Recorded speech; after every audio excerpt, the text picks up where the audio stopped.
So good afternoon and welcome to the Rudman Center and the Presidency in Real Time, a conversation with the Presidential Chiefs of Staff. The historian Richard Norton Smith has said, every president reveals himself by the portraits he hangs in the Roosevelt Room and the person he chooses as Chief of Staff. This afternoon, we're fortunate to have three distinguished former chiefs, great public servants, who served three two-term presidents. Ken Duberstein began his public service on Capitol Hill as an assistant to Senator Jacob K. Javits. He was a key member of Ronald Reagan's administration, serving as assistant to the president for legislative affairs. In the aftermath of the Iran-Contra scandal, as Deputy Chief of Staff Howard Baker Jr., he helped put the administration back on track, and in July of 1988, he was appointed as Reagan's last Chief of Staff.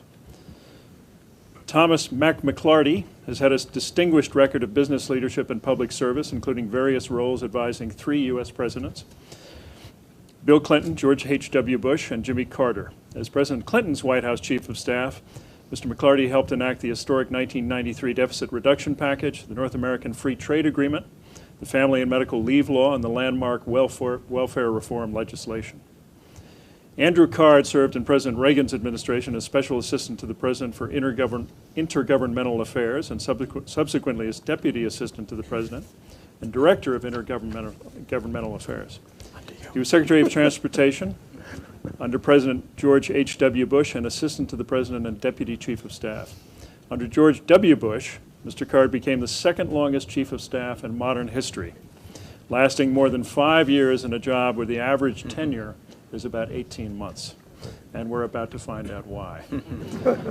Welcome, gentlemen, and let's get started with a look at you in action from the documentary, The President's Gatekeepers.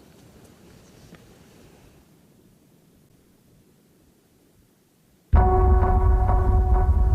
got to kind of get up pretty early to beat the president to the punch here, that's for sure. The average day for me would start at 5:30 in the morning. I get up at 5. 4:30, 5 in the morning. Read 5 newspapers as quickly as I could to get a feel for what was going on in the world. Go to the White House. We've got lots to cover today. I'd meet with the CIA briefer. Then you'd meet with the foreign policy team, the economic policy team. Then you'd meet with the White House staff. Then you'd have a larger meeting to talk about what you were going to try to get accomplished that particular day. In an average day, you would deal with things like Bosnia, Northern Ireland, the budget, taxation, the environment. Then you'd have lunch. You have a lunch probably with the vice president, your announcement of policy or whatever you're doing that day. Get to work. You go on, running from the president's office down to the national security briefing on any one foreign policy issues or questions. You got to get a lot of work done. There's bipartisan meetings that you'll have over at the Hill. We have to have the meeting today. You're meeting with the staff, you're returning phone calls, trying to get something done on behalf of the president. Is there anything breaking on the news? Is there a call the president or you have to make to a senator or a House member to move something? So while you're in a meeting with the president, the left side of your brain is usually operating on what's going on in the Hill or in the press. Somewhere around 6:30, you have a wrap up with the president. He goes home, has dinner. You finish up around 7:30 in the office. You check the staff secretary's office one last time. You go home and you're on the phone on the way home, on the phone during dinner, on the phone while you're reading to your kids at sleep, and you fall asleep before the book ends.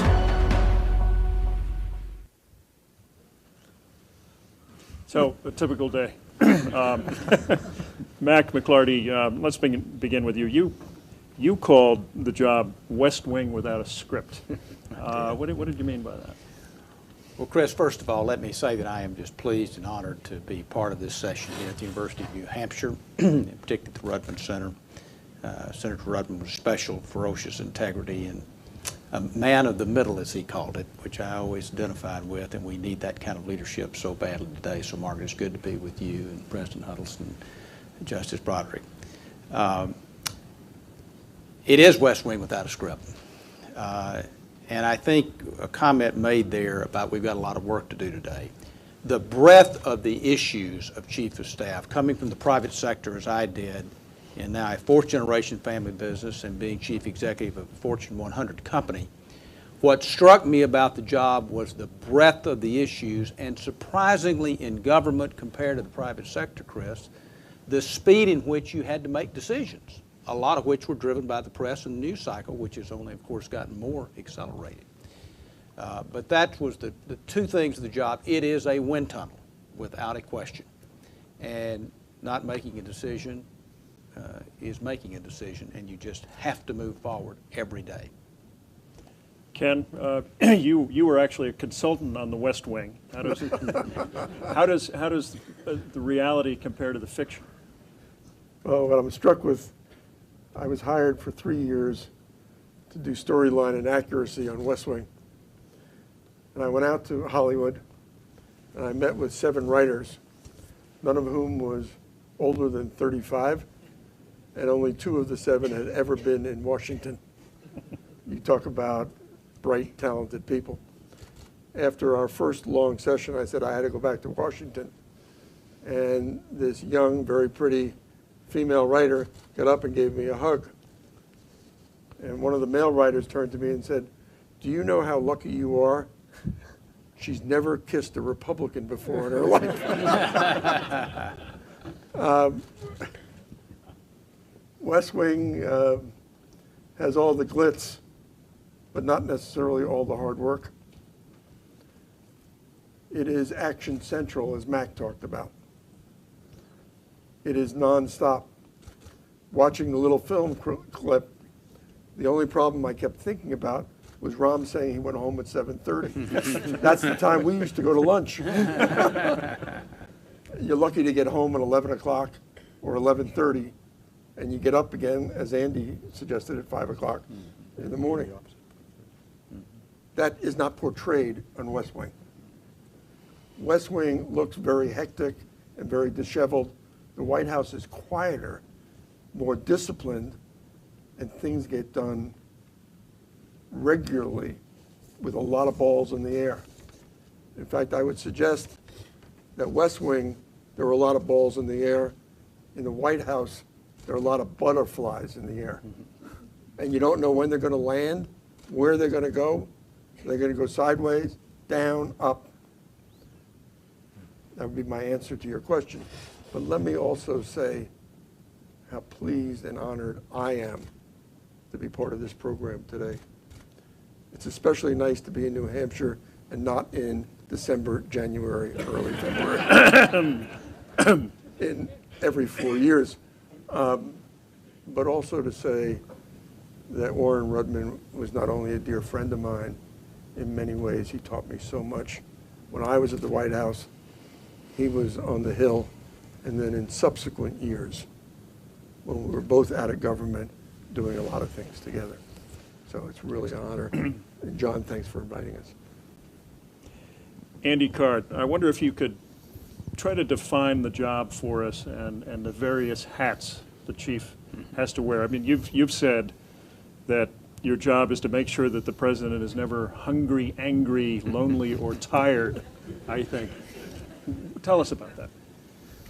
The president had to make decisions that frequently were not anticipated, and sometimes they had to be in the middle of the night or early in the morning or late afternoon, and I did not want him to be hungry, angry, lonely, or tired when he made those tough decisions.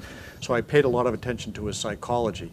Now, speaking of psychology, Maine is where I like to hang out during the summertime. I've spent a lot of time in New Hampshire, and you have an interesting psychology in New Hampshire that has produced some phenomenal leaders, and obviously Warren Rudman is one of those leaders, and he had a great influence in my life because he did help give definition to where safe middle is, and he produced results that made a difference for this country that lasted literally a generation, with the Rudman-Hollings effort to bring discipline to our budgeting, which the first President Bush then embraced and carried forward, that gave discipline to Congress.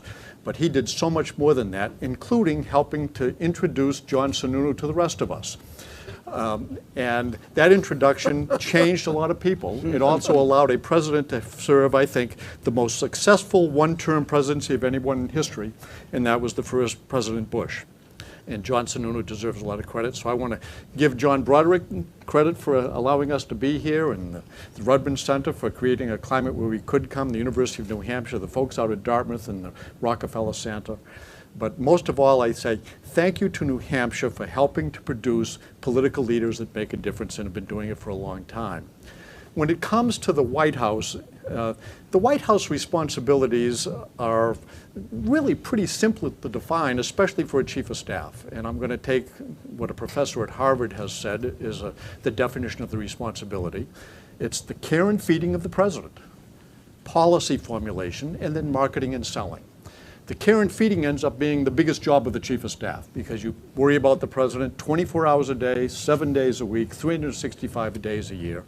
And it does relate to limousines and planes and trains and automobiles and everything in between. Pencil, paper. You don't want the president to worry about the simple things in life. He should worry about the toughest things in political and government life. So the care and feeding is really important, and chiefs of staff are the caregivers to the president. Policy formulation is what you argue about all the time. And that takes place at all of your dinner tables, in the classroom, and at the White House. And the president has to listen to the debate, make decisions, and it's the chief of staff job to make sure that the debates are relevant, that they're timely, and that the president does not waste his time with debates. Everybody at the White House wants to debate all the time. So it's managing the personality of the policymakers or policy advisors and helping them be disciplined about introducing the president to tough decisions where there aren't easy answers, but giving the president the breadth of knowledge to make a decision that will be right, which means the president has to be optimistic. He can't be a pessimist. He has to think that he's going to make the right decision, even though the decisions are impossibly tough. That's the policy side of the responsibility. Finally, if the president makes a decision and nobody knows about it, did the president make a decision? And the truth is the decisions are so tough, they're usually made after a lot of meetings, a lot of reading, a lot of prayer, hopefully a good night's sleep, and the president walks into the Oval Office and the chief of staff greets him, "Top of the morning, Mr. President," because you want him to be in a good mood. And he says, "I made my decision." And he tells you the decision, and he's done with it. The chief of staff then has the responsibility to communicate the decision to people who don't like it, including some White House staffers, because they advise differently. So that's marketing and selling, and that's the job of a chief of staff, and that's what I try to do every day for about 5.5 years. I would only make one asterisk on Andy's brilliant definition. It's the care and feeding, not only of the president, but also the First Lady. Yes. From my standpoint, your standpoint definitely, and yours as well, because they are the people, the person who's closest to the president. I never hung up on Nancy Reagan. Don Regan did. Mistake. Did not live to tell the tale. So presidents have different styles, clearly. Now, when you said that when George W. Bush made a decision, it was done. That wasn't always the case with Bill Clinton. That's true. Sometimes Bill Clinton's decisions were not necessarily final. But let's take a look at a clip, because no president needed a confidant more than Bill Clinton. And let's take a look at the next clip.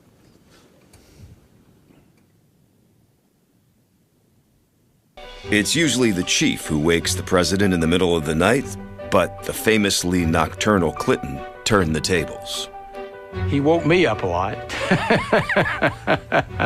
Even when I wasn't working with him. If it was after 11 o'clock at night, the phone rang, and I knew it was probably Bill Clinton. It was about 2:30 or 3 o'clock in the morning, and I get a call from the president. And I said, "Holy cow, what's going on?" And he said, "Leon, are you watching Fritz Hollings on C-SPAN?" I said, "Are you kidding me, Mr. President?"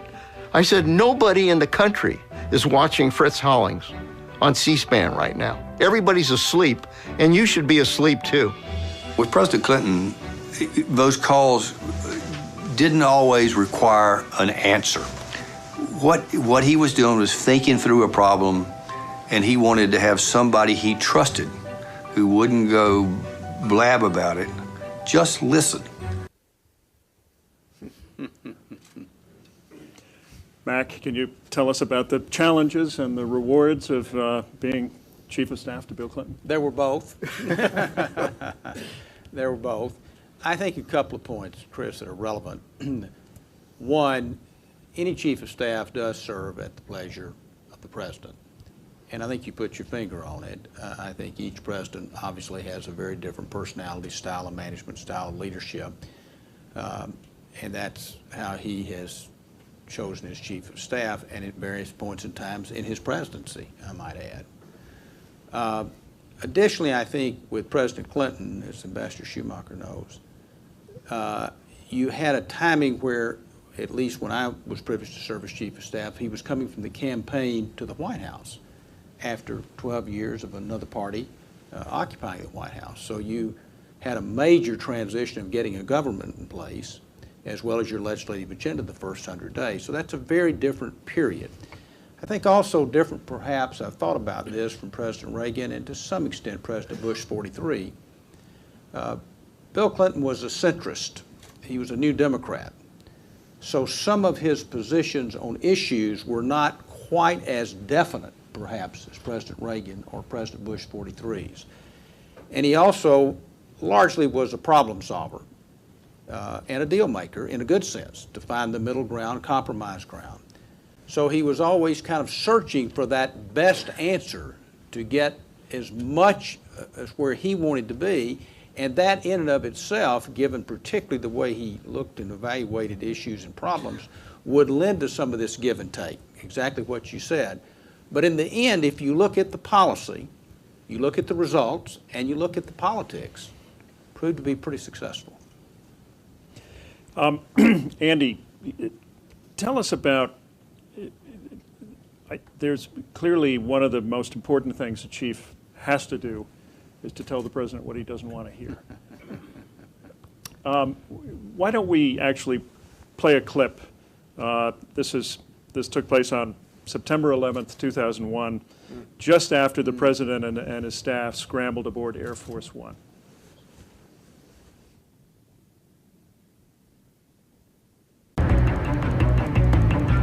And we're flying in a serpentine way, waiting for fighter jets to come up and protect us. And the whole time, the president is telling me we're going back to Washington. The Secret Service is telling me we can't go back there until we know much more about what's happening. You know, President Bush was adamant. He even used terms like, I am the President of the United States. And I was trying to be cool, calm, and objective. And I had the Secret Service very firm with me. I had the President of the United States very firm with me. And I just said, Mr. President, I really can't recommend that. We have to know more about the nature of the attacks and if others are coming. He was firm with me, and yes, he was yelling at me. He was yelling at me. And I just said, I really can't recommend that. Andy, how difficult was that to defy? It was difficult. I've had other difficult days. And the actual term that I used with him, I said, Mr. President, I don't think you really want to make that decision right now. And he kept saying, I'm making the decision. We're going back. I don't think you want to make that decision, Mr. President. The pilot of Air Force One was adamant that he wasn't going to land the plane at Andrews, even if he was told he had to. But it was a firm time, and the president was very angry with me. I did stand my ground, but I tried to be inclusive rather than exclusive in talking with him. By the way, the Secret Service did nothing to protect me. They protected him, even though they agreed with me. And I found that there are many times when you're expected to give the president unvarnished counsel that is as objective as it can be, knowing that it's presented during an emotional debate. And that's one of the jobs of a chief of staff. I was fortunate that I had witnessed how other chiefs of staff had done their job. I worked for every chief of staff scenario that served President Reagan. I worked for the first President Bush and saw John Sununu do a great job, and then Sam Skinner do a job, and then Jim Baker do a job. And I had the benefit of watching these great chiefs of staff, and then the benefit of understanding what Mack did and Leon Panetta and others with President Clinton before I became Chief of Staff. So I went in with my eyes wide open. I had a goal to be a Chief of Staff where no one knew his name, knowing that some other Chiefs of Staff, everybody knew their name, and it usually wasn't good. And I wanted to be an invisible Chief of Staff. September 11, 2001 changed that, but the unvarnished counsel to a president is critical every day. And I found that it doesn't take a lot of courage to do it. It takes a lot of courage to practice it. Because if you're only unvarnished in the conversations, then the expectation is that every conversation will be unvarnished. And that means the president doesn't like seeing you. So you do have to understand the psychology of the individual in the office as well as the responsibilities that come with it. There's a reason that everybody, with the exception of Erskine Bowles, who served as Chief of Staff, is 5'9". We all started at 6'4".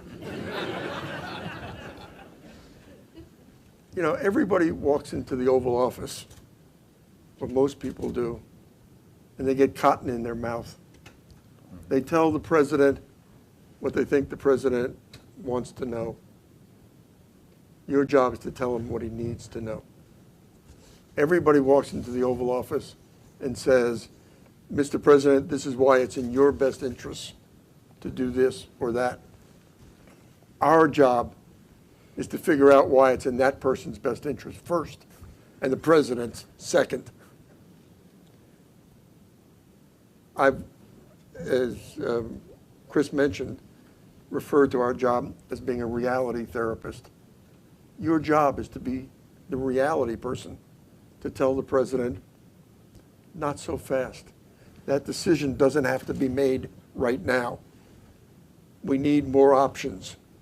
We need to start thinking through this, and I want to do some more staff planning. I think we need to hear directly from a cabinet secretary. Let him weigh in directly with you.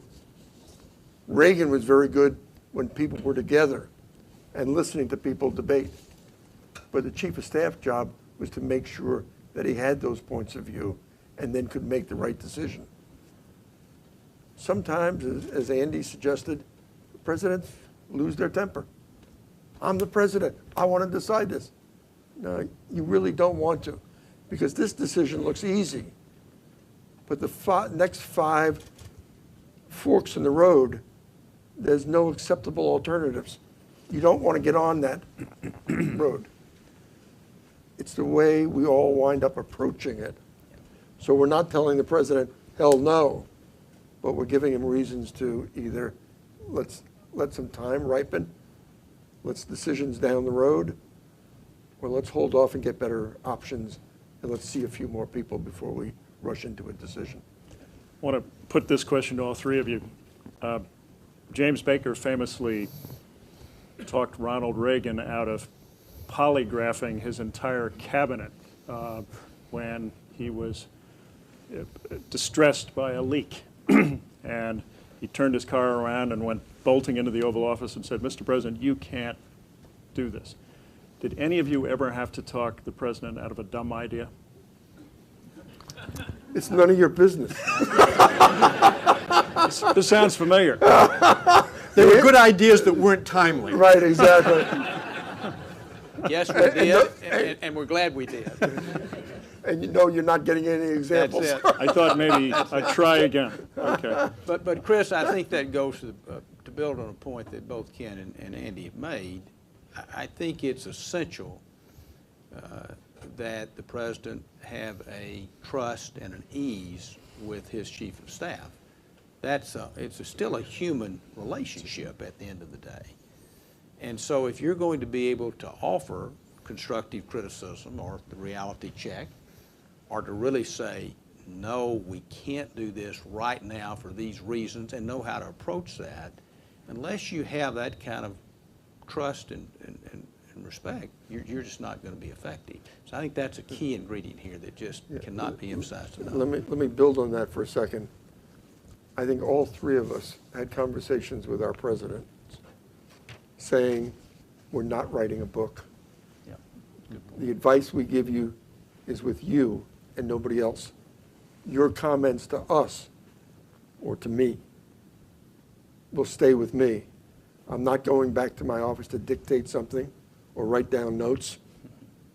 It is that trusting relationship that is fundamental to helping the president do the kind of job that the president needs to do. Full disclosure, George W. Bush wrote in his book about that incident on Air Force One before I started talking about it. And he did apologize. How many days did it take him? Months. But he did apologize. The chief of staff is often present at the hinge of history, and I'd like to play one more clip for all of you to react to.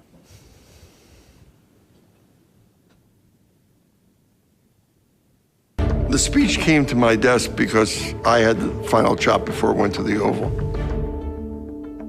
And it was flagged that the State Department objected to a paragraph in the speech. The next day, I got a phone call from George Shultz, then the Secretary of State, telling me that he shared the department's objection and would I please tell the president. I knew it was now all on my shoulders. I read the speech, I read the offending paragraph, and the president said, well, what do you think, Ken? And I said, I think it's a hell of a speech, it's a hell of a paragraph. You're the president, you get to decide. But the State Department objects. Tomorrow, President Reagan goes on to West Berlin, where he'll visit the Berlin Wall, and today... Right before the speech, we went to the Berlin Wall, and I remember Reagan looking at all the crosses painted on the wall, and Reagan saying, this is the only wall that's ever been built to keep people in, not keep people out. We're driving to the Brandenburg Gate, and he turned to me and he said, it's going to drive those State Department boys crazy, but I'm going to leave in the line. And 20 minutes later, the signature line of President Reagan's 8 years. Mr. Gorbachev, tear down this wall.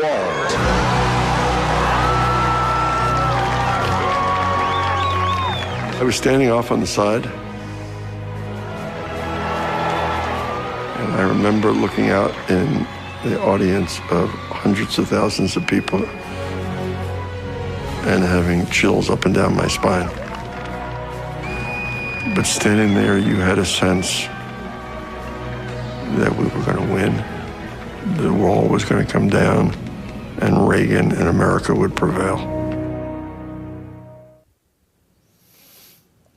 I'm going to take a wild guess that George Shultz had a different reaction. No, he was okay because he had covered himself. It was on my shoulders, not his. He was on there. So I guess the question after watching that terrific scene, the question in my mind is, can the Chief of Staff change the course of history? Do you think, for example, do you think it's a coincidence that Iran-Contra happened on Don Regan's watch instead of James Baker's watch? Maybe you guys could talk a little bit about that.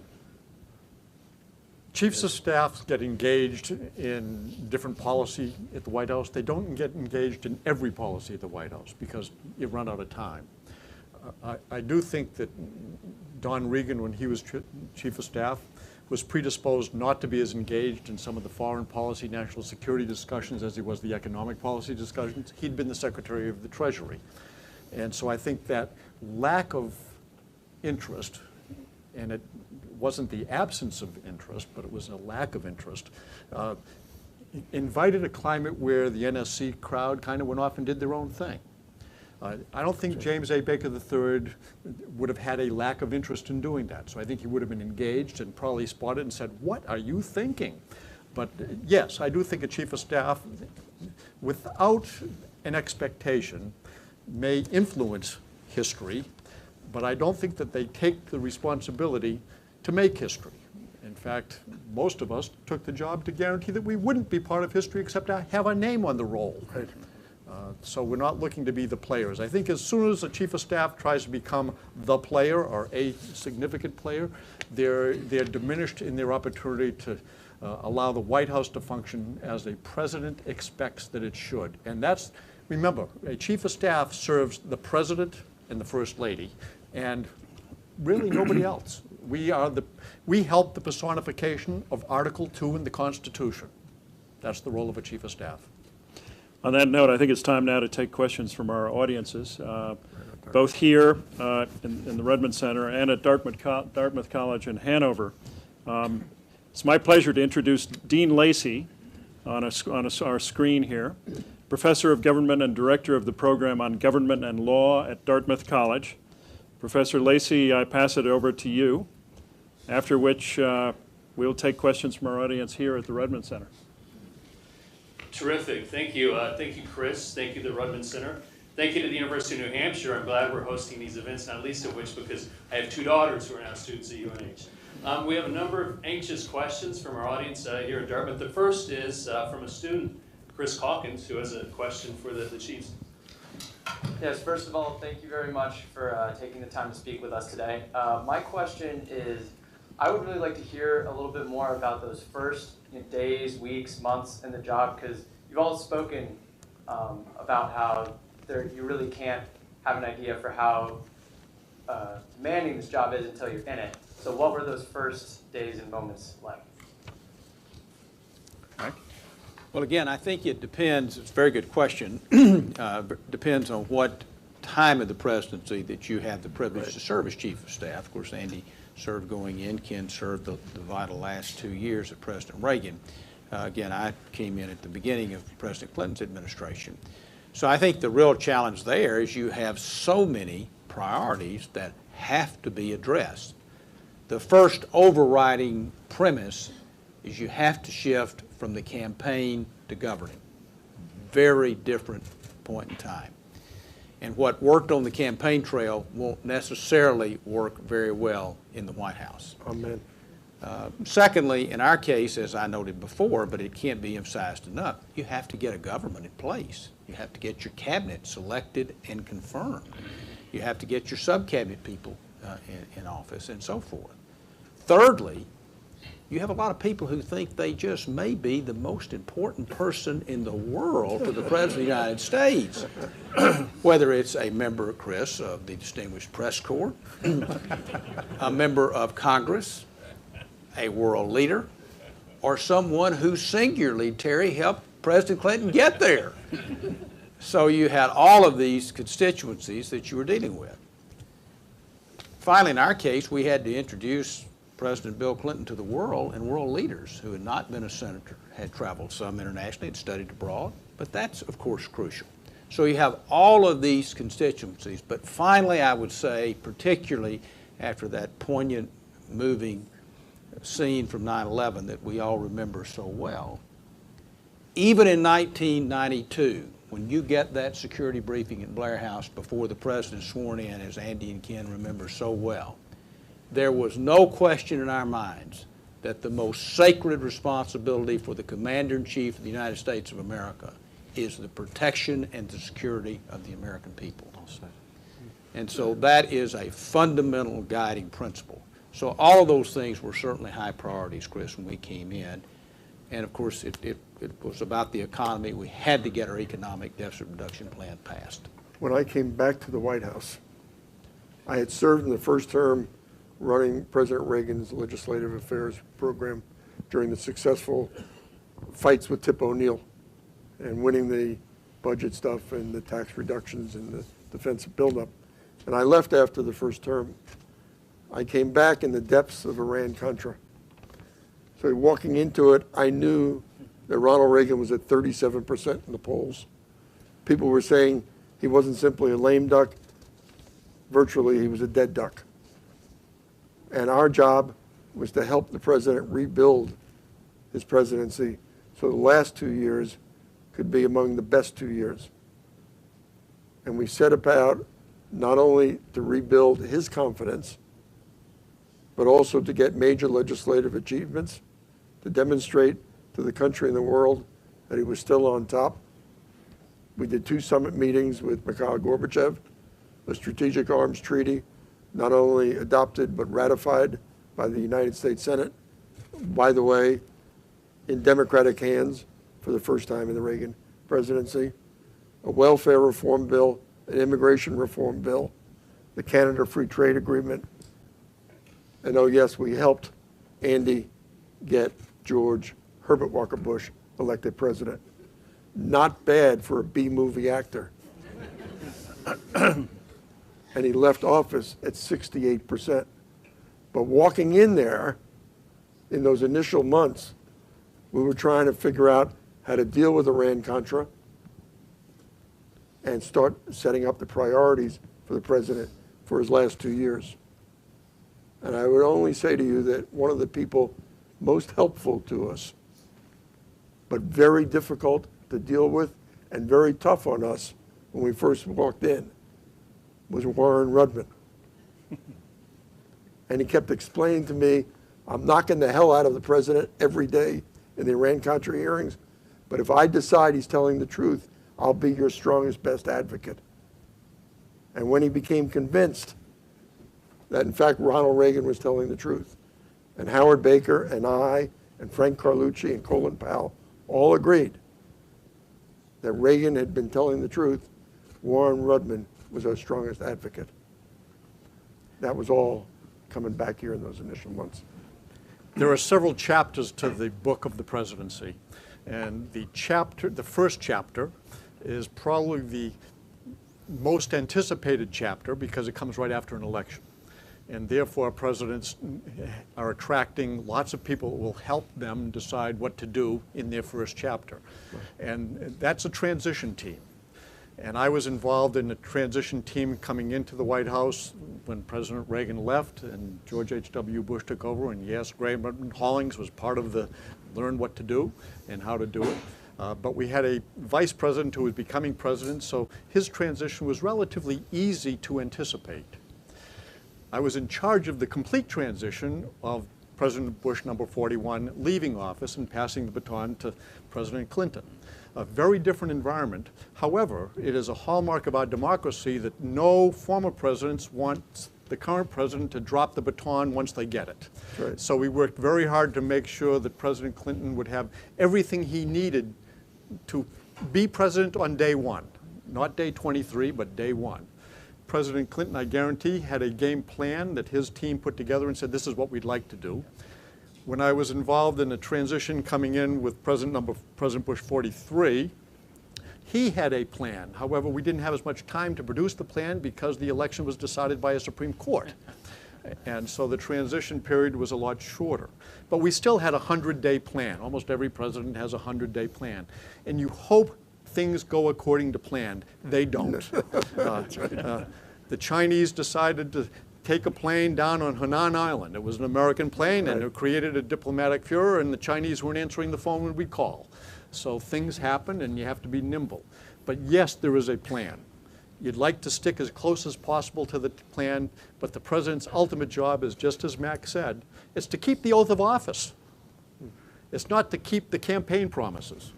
The oath of office is the burden the president carries. And interestingly, the president can't keep his oath of office without a lot of other people keeping their oaths. Sure. And it ends up people who take an oath because they put a uniform on, and they take a second oath. The first one is protect and defend the Constitution of the United States against all enemies, foreign and domestic. And lots of people take that. Members of Congress, anybody in the military, they take that oath. Any White House staffer takes that oath.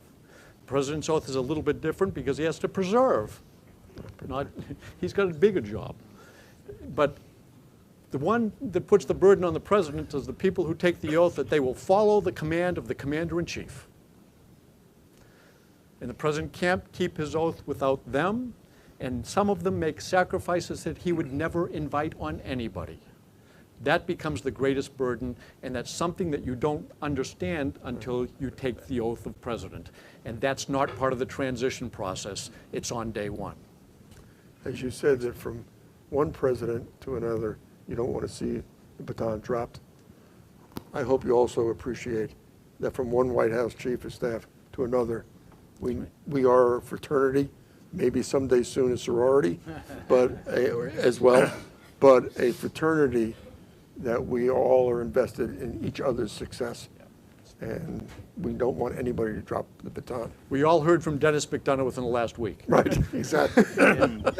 Right, Ken, you went there, so I have to ask you, why in the world has there not been a female chief of staff? Beats the hell out of me. But I think soon, one way or the other. Mack? There has been on television, but not in the real world, and that won't quite Well, work. as you mentioned that, I can't remember her name. I just lost Allison Janney in West Wing. Went from being press secretary to being chief of staff. And one of my responsibilities when I was doing the consulting was for West Wing, was giving her the confidence so she could be the actress to play chief of staff because she thought it was too daunting. I have a West Wing story too.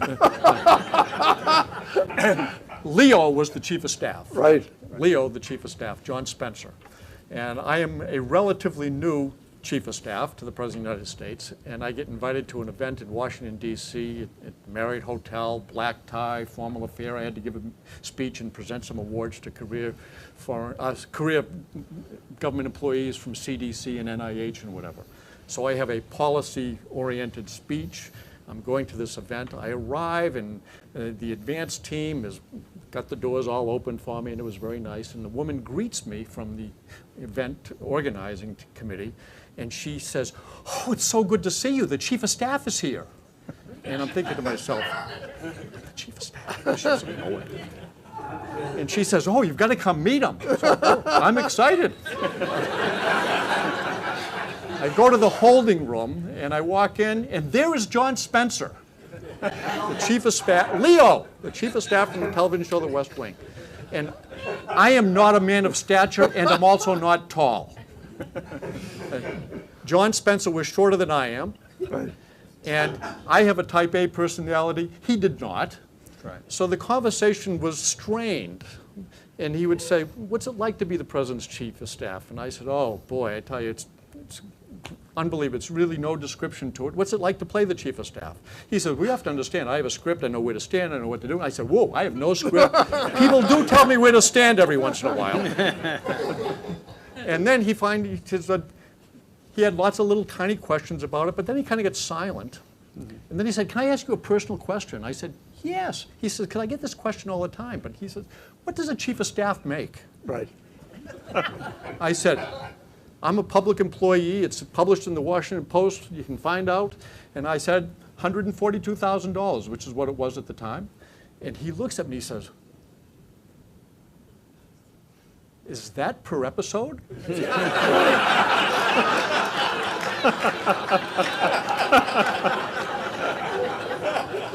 I said, "It's per annum." And he says, "How do you function?" Right. You don't do it for the money. Right. Oh, man. Do we have another question from Hanover? We do have another question from a Dartmouth student, Avi Parajuli. So how often do you gauge public opinion, and to what extent does that drive your agenda? Good question. Yeah, that's a good question. President Reagan, under the Reagan administration, we polled once a month, which sounds like ancient history now. We polled not to figure out where to go, because Reagan had his own philosophy and what he was willing to fight for, but to see whether or not he was resonating with the American people. So we used polls in a very limited fashion.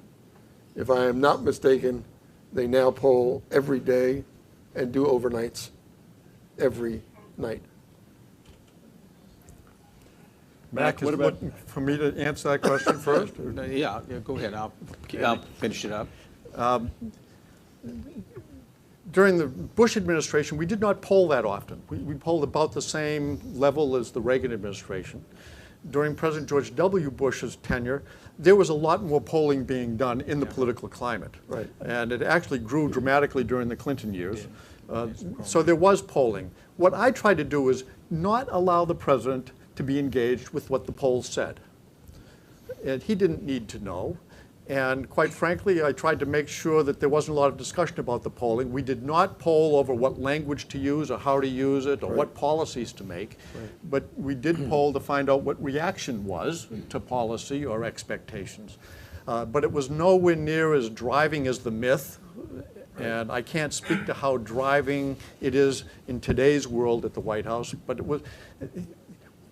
I didn't worry about the polls too much. I worried about the president doing the right thing, and I think the president worried about doing the right thing. I can't think of one time where I felt he made a decision because of the polls.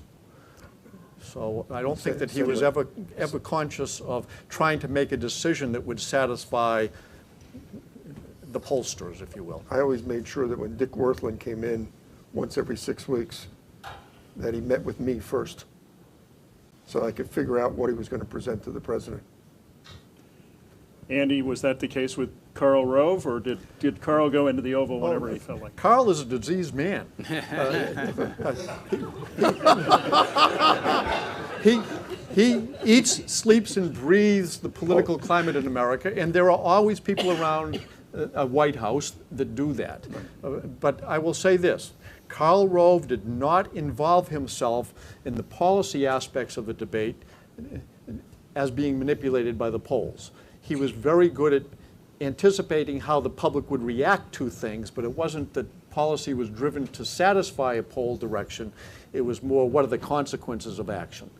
So my conscience is clear in how Karl Rove practiced his art, and it's the art of politics. It's not the science of politics. You should never be taking political science. It's the art of politics.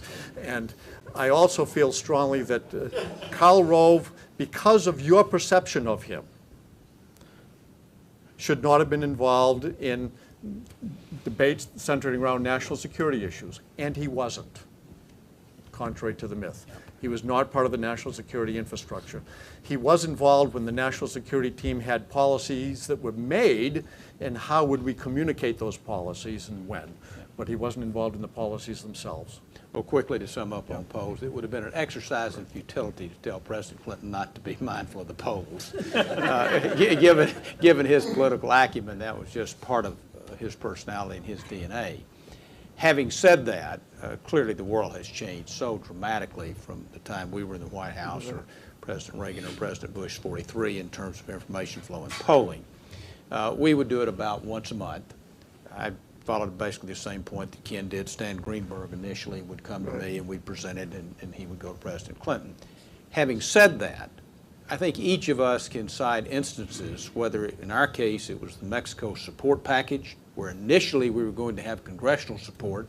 Somehow that support evaporated when the polls came out 85 to 15 not to do it, or the Kosovo initiative, where the polls were overwhelmingly against our Kosovo policy, Ambassador Holbrooke initially, when we first started. So I think every president has to be mindful of public standing. You can't just completely be unmindful of where the people of this country are if you're President of the United States.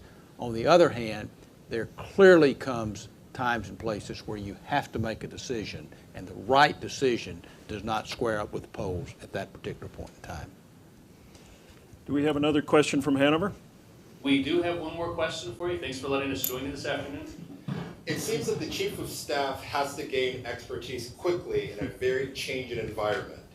I wonder if you could speak to the psychology and the habits that you have to have in order to A, actualize the decisions of a president, and then B, articulate stakeholders' concerns to the leader of the free world.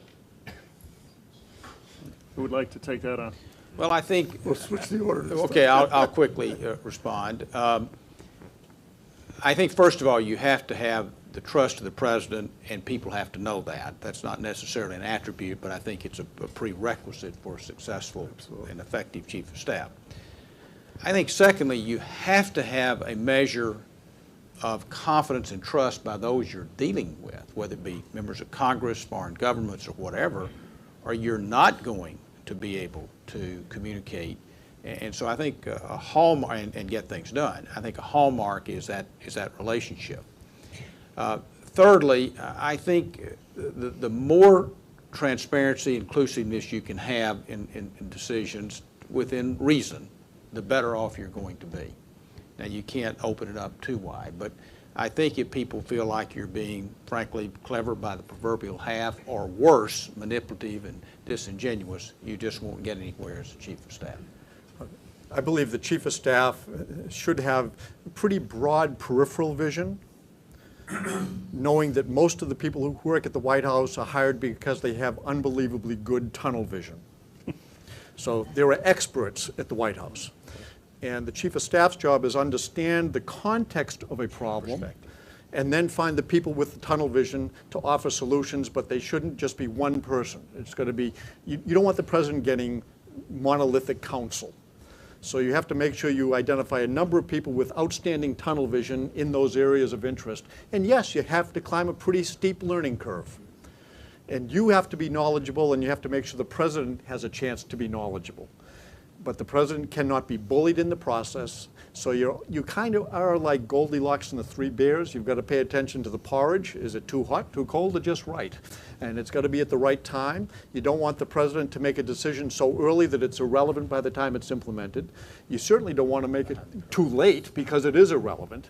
So the calendar, the clock, the cadence of the world, the cadence of America, the cadence of the Congress plays a big role in the peripheral vision as to when things should happen.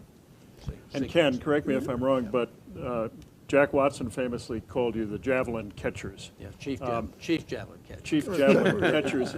You've got a target on your front and on your back, right? It's better than having it on the president's front or back. That's what your job is. Your job is to take the javelins that are aimed at the president.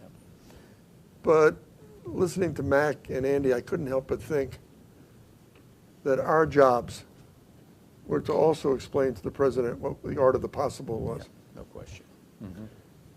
Andy said so many people in the White House staff have tunnel vision. They're experts in this and this and this. I would not say that the three of us are experts in anything. But we understand what good governing is and getting to solutions and getting to yes on behalf of our president. That's what the job is all about. And if you have to take some javelins in the meantime, so be it.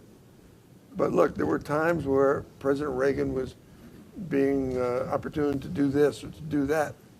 And I would have to say, that sounds good, but we don't have the votes. Or the American people aren't sold on that idea. Remember, the job of president is to build consensus in America or in the world, not in Washington. If you get consensus in America, Washington will follow. That's the hallmark of the communications function called the President of the United States.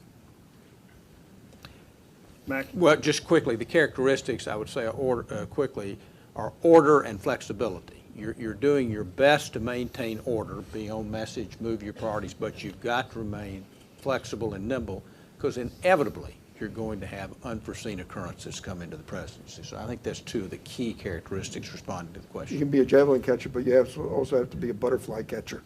I do feel that a chief of staff has to be comfortable in their insecurity. Because you serve at the pleasure of the president for the time being. There is no tenure, and you don't get a gold watch when you leave. So you have to pay attention to the responsibilities of the day rather than worrying about your job security for tomorrow. And that insecurity is a very good thing, especially if you make sure that others who serve the president understand their insecure relationship with the president. And they should never do their job looking for security. They just have to do their job to help the president. But if the president loses confidence in them, it's time for them to go. The time arrived, and that's okay. Because the White House is one of the few places in the world where you can say, wow, thank you for yesterday, it was great. I think we have time for one more from Hanover, if you have another. Do we have another question? Well, let me ask you one. Several of you have mentioned the importance of the media and the media cycle in policymaking. Were there certain media outlets that you were more sensitive to, those that were on your side, those that were usually against you, or there's some that you thought had a better sense of public opinion than others? All of the above. We didn't find too many that were on our side. There was always an adversarial relationship. You have to understand that. Tension. But the cute story, if you're old enough at Dartmouth to remember this, that President Reagan always used to stop to take the shouted questions of Sam Donaldson or Bill Plant or Andrea Mitchell. Mostly Sam. Mostly Sam. And he often did it on his way to the helicopter to go to Camp David for the weekend. You never want to put the president in a position of lying. President Reagan infamously used to say, "But Sam, I can't hear you." Those are the days that we didn't want him to answer any questions. So there was a phone in the diplomatic reception room that you can call the helicopter pilot on Marine One and say, "Start the engines." The president did not lie. "Sam, I can't hear you." In a forum similar to this, I told that story with Sam on the panel. I cannot repeat his response. There has been an irreversible change in the dynamics of communication in Washington, D.C.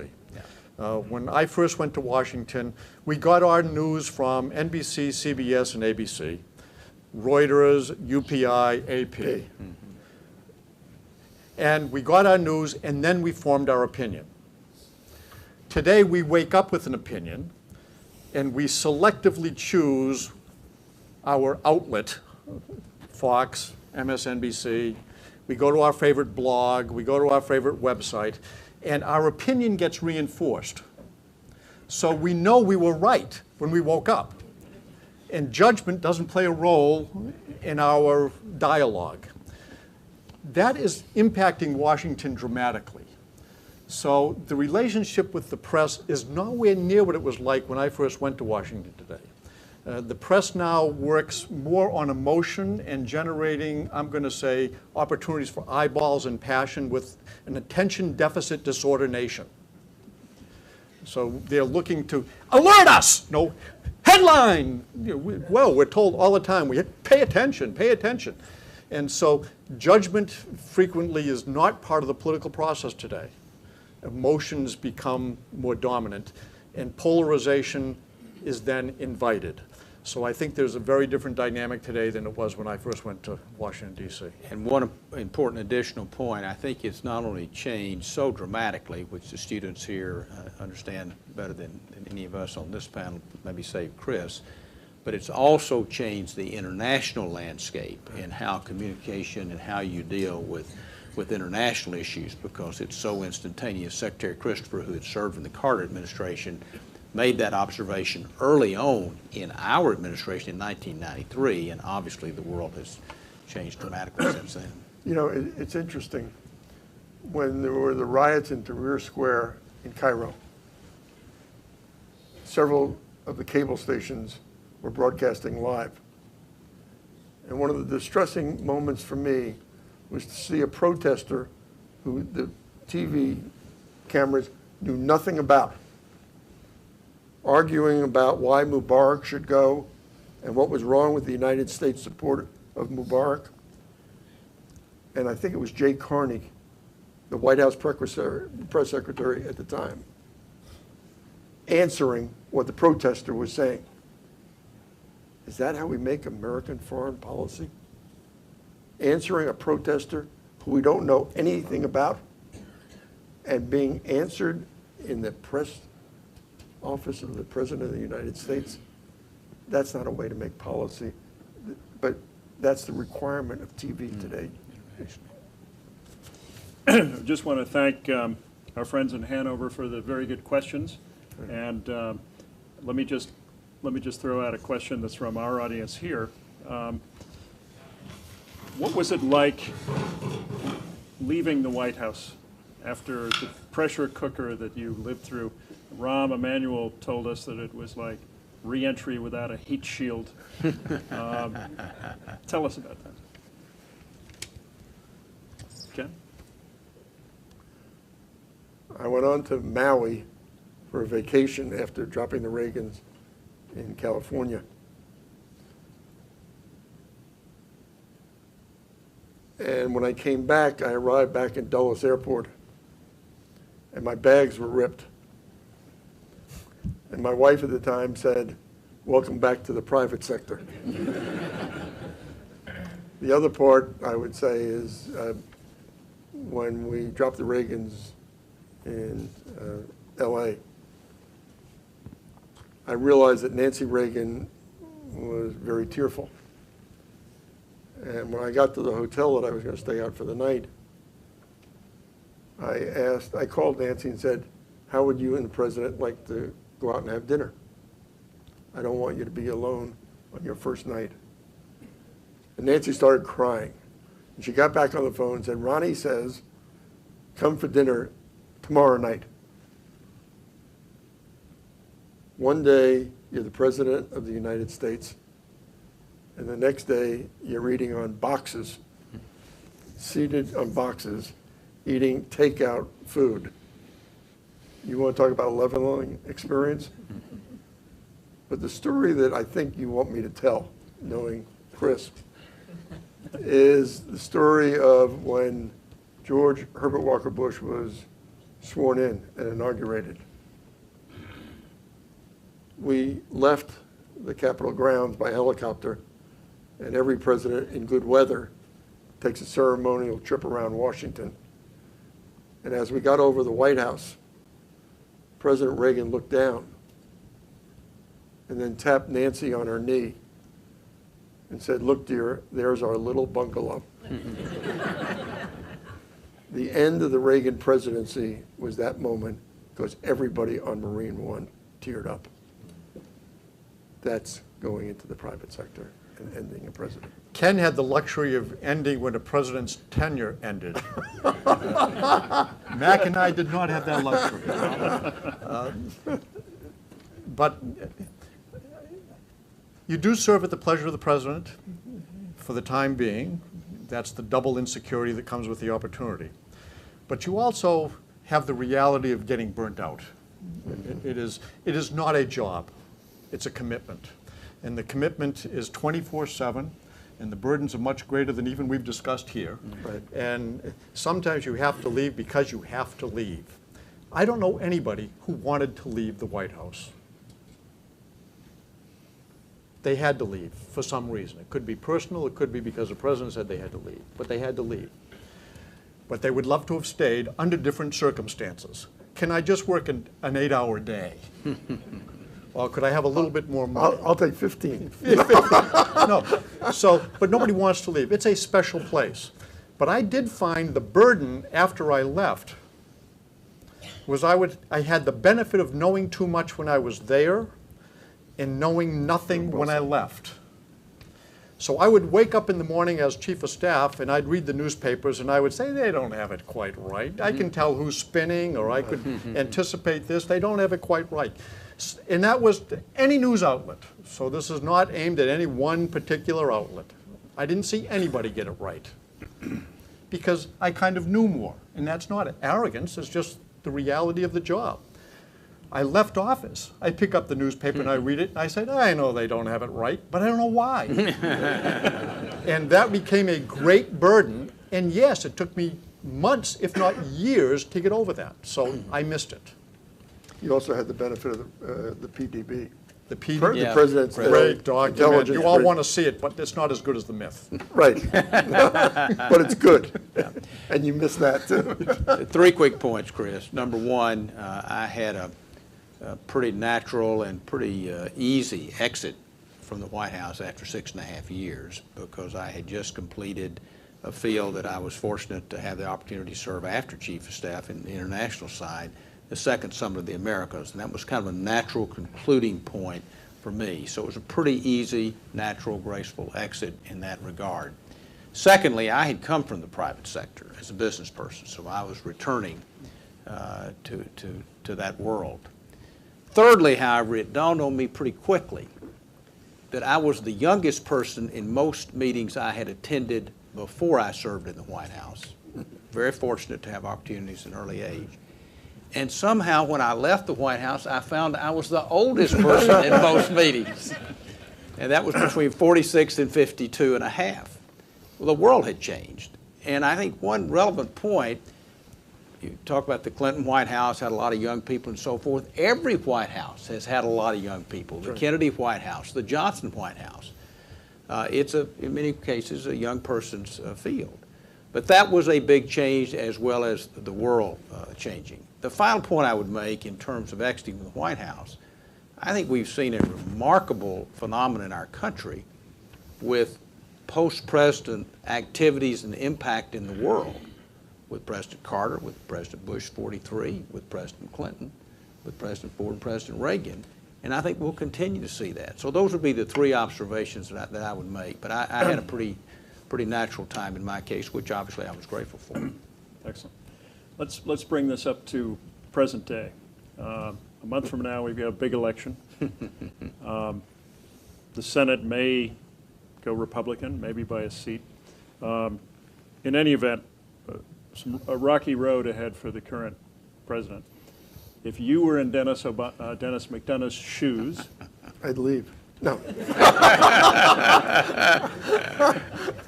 If you were in Dennis McDonough's shoes, the current chief, what would you be telling the president? Do your job, keep your oath, focus on what is right, protect America, and that's the real job of the president. So read the Constitution again. Article 2 describes the job. It doesn't say anything about immigration, doesn't say anything about Social Security, doesn't say about education, doesn't say anything about taxes. It says preserve, protect, and defend. And do that to the extent that you can, number one. And yes, work for what you want to, but don't abrogate your responsibilities to do what you have to. And always lead. The one thing that I feel strongly about is the President of the United States should always be the leader, whether it's dealing with Congress, dealing with the executive branch of government that cries out for leadership, but certainly with international leaders around the world, friend and foe, and neutrals. So that would be my advice to Dennis McDonough. Don't worry about polls, popularity. Don't even worry about the reorganization of Congress to the extent that you're not willing to get your hands dirty, because I think to get something done in Congress, the president has to be engaged in Congress, which means you have to get down into the machinery of Congress to show an interest and give passion, cover, momentum, and I'm going to say success. And if you can't do that, don't get your hands dirty, because they will get dirty if you go up there, but I would say get your hands dirty, but protect us first. That's the job. Mack, you've said that there are cycles to a presidency, and we're clearly headed into a new one. Yep. What do you think?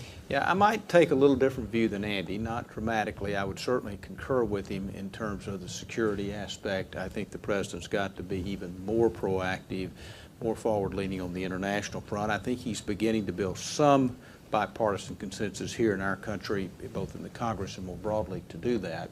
I think he's got to continue to build coalitions around the world. That would be my first counsel to him. The second counsel I would say, depending on how the congressional elections come out, is look, we've got 18 months here. Lame ducks can still fly. If you look at each of these presidencies, Bill Clinton, George Bush, Ronald Reagan got a lot done in the last 18 months of their presidency. So it's absolutely essential to try to change that dynamic. I think you can do it on trade. I think you can do it on tax reform. I think you can possibly do it on immigration reform. Try to get some progress. To me, that's what the American people want to see in Washington.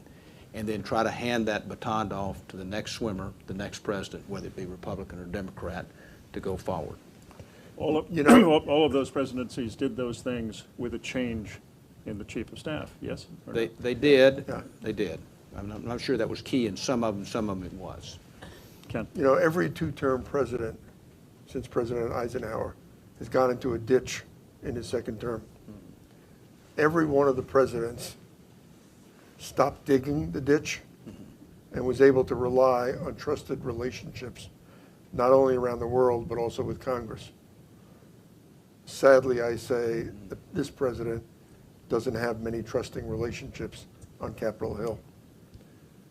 I think if I were advising Dennis, advising the president, number one, I would argue that you need some fresh voices people with renewed energy, because as Andy said, or Mack said, both, people get burnt out in these jobs, in the White House jobs. I think you also need to start bringing in the cabinet officers who have something to play. This is such a White House-centric administration. Cabinet officers have a major role to play. They need to be brought into the process in more than a deputy level, at a high level, including advising the president. And unusually, after the midterm elections of the last term of a president, the president has two opportunities to impact the relationship with Congress. The first is taking advantage of a lame duck session, and then building relationships for a relatively productive new session.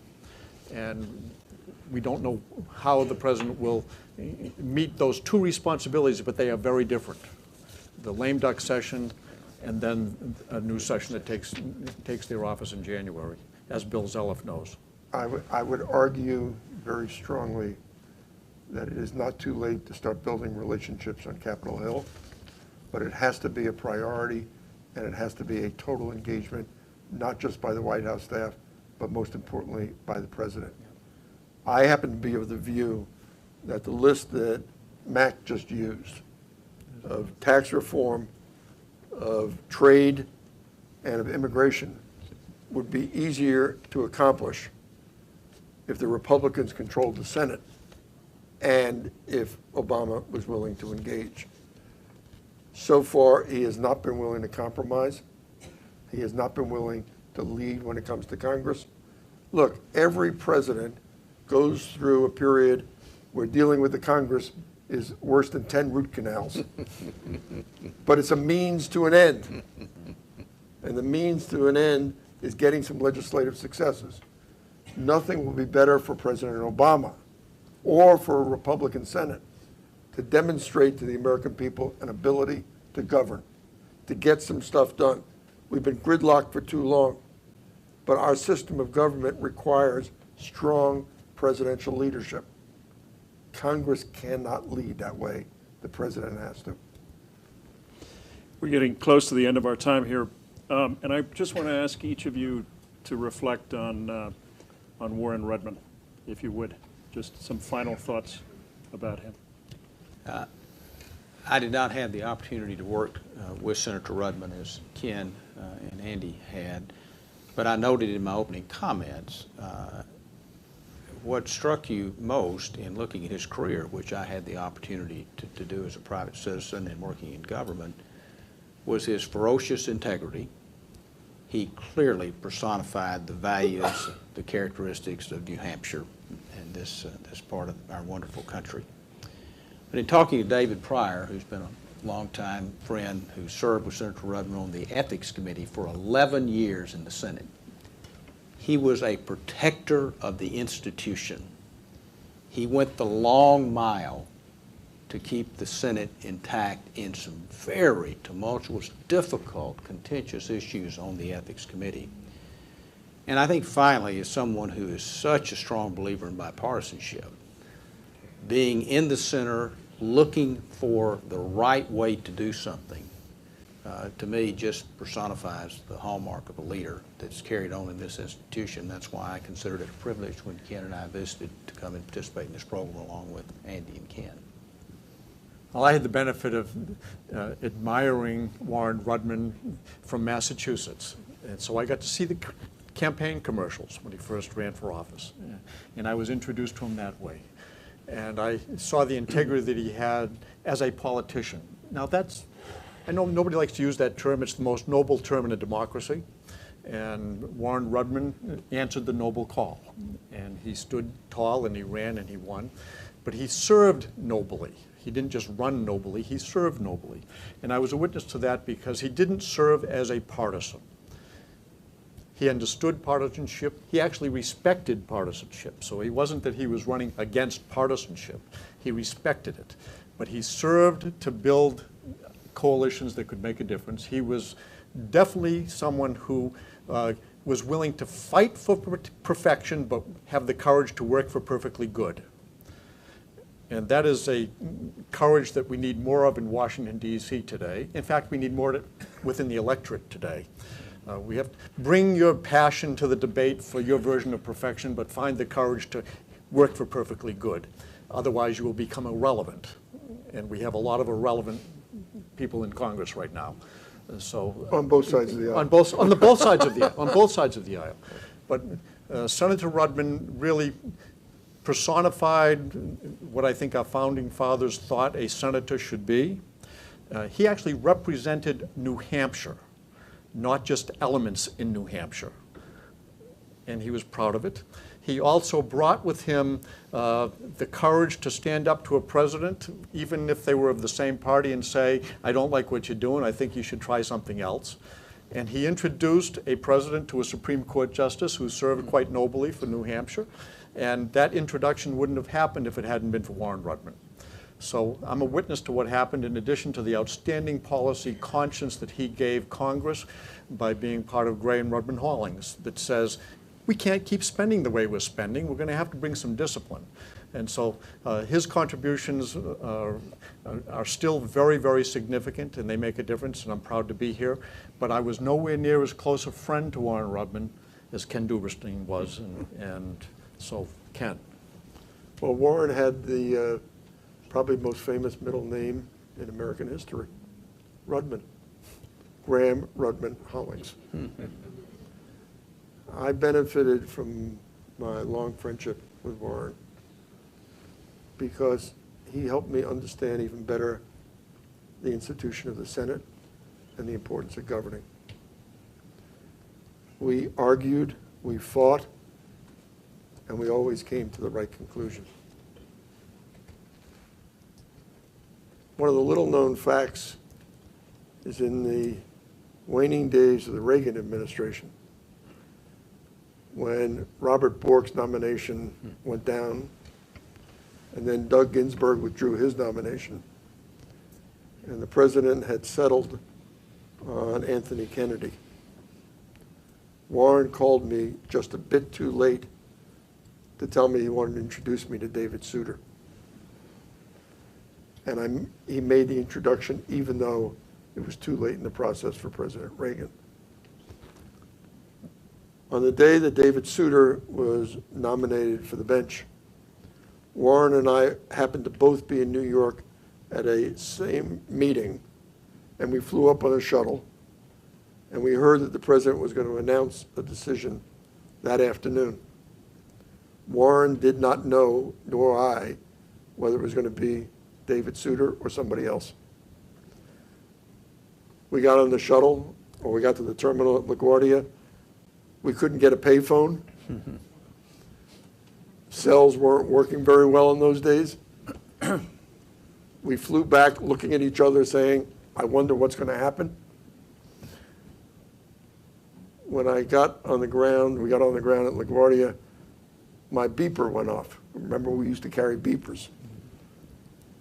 And it said, call your office immediately. And I called, and the message was, call the White House and be in John Sununu's office in an hour. And I turned to Warren, and he said, I'm on the phone with my office. I think it's David, but I'm not sure. And I went directly to the White House. By that time, the president had announced David, and I called Warren from John's office. And he had already gotten a phone call, perhaps from you, Andy, or from the president. John Sununu. From John Sununu. And there were tears in both of our eyes. And we worked together, me as the outside Sherpa, and him as David's person in the United States Senate. And if I'm not mistaken, the vote was 97-0.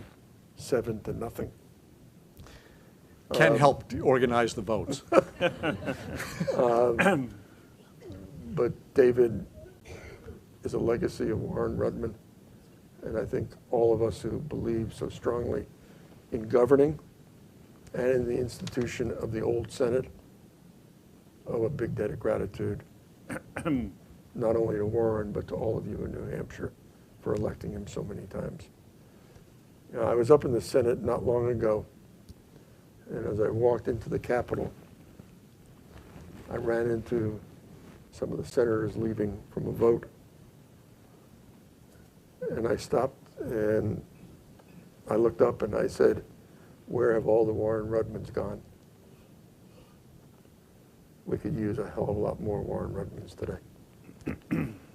So I thank you very, very much for this opportunity for the three of us to share, and Chris, our insights with you today. But we all did it because of our friendship and our devotion to the ideals of governing and to everything that Warren Rudman stood for. So thank you all very, very much.